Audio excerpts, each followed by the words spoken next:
Hello, my name is Teddy. Today I want to introduce you to Mrs. Ida, the strongest woman I ever known. She's a true warrior and she's my mom. My mom was an English teacher in my country, Indonesia. She was born in West Aceh 56 years ago. Throughout her life, she faced numerous obstacles. She loved one man deeply who passed away in 2016, and he is my dad. However, they divorced in 2007 when I was 17 due to the harrowing experience of domestic abuse. Despite the pain and challenge, my mom never let her spirit break.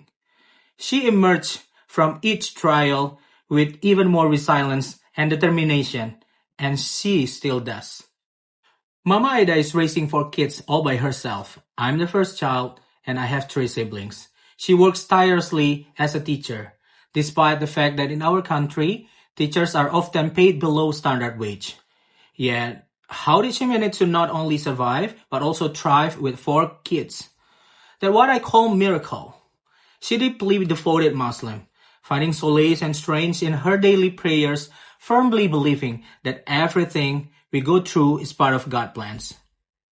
I vividly recall those late evenings picking her up at 10 p.m. after she finished teaching private English classes. The exhaustion's edge on her face was evident, yet she never uttered a word of complaint. Her unwavering dedication to providing for her children knew no bounds, even when faced with the daunting challenge of financing our college education. She somehow made it happen, and I still marvel at how she managed to afford it all.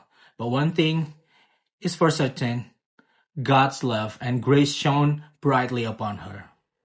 But despite her unyielding commitment and competence, Mama Ida faced adversity when she was unjustly terminated from a public school due to the personal bias of her headmaster. But true to her resilient spirit, she persevered. Today, she stands tall as an esteemed educator in a renowned international school in our country. A testament to her unwavering determination and the divine providence that guides her path. For over a decade, she has enriched the life of countless students, leaving an indelible mark on the educational landscape. In 2014, I came out as a gay to my mom. This news devastated her because she knew how hard it had been for me to keep it a secret for 24 years. She told me that no matter who I am, I will always be her baby.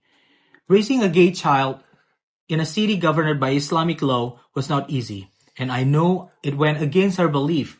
But once again, she assured me that everything will be okay. Long story short, when I moved to NYC and got married here, my mom once again bullied by her family because they found out I had married a man. They printed my wedding photos and brought them to my mom, cursing me and telling her that I was going to hell and she too for accepting me. From my mom's story, I believe that when you have a balanced life between you and God, you will lead a balanced life. How on earth did she manage to raise me and my sibling on a small salary? That's why I call once again a miracle, because all of us are attending college. Now, life is getting better. I've built a house for my mom in Banda Aceh, and I'm taking care of everyone because I know how hard it was for my mom to raise us. Being far away from my mom is hard, but thanks to technology, we can have video calls and textings every minute.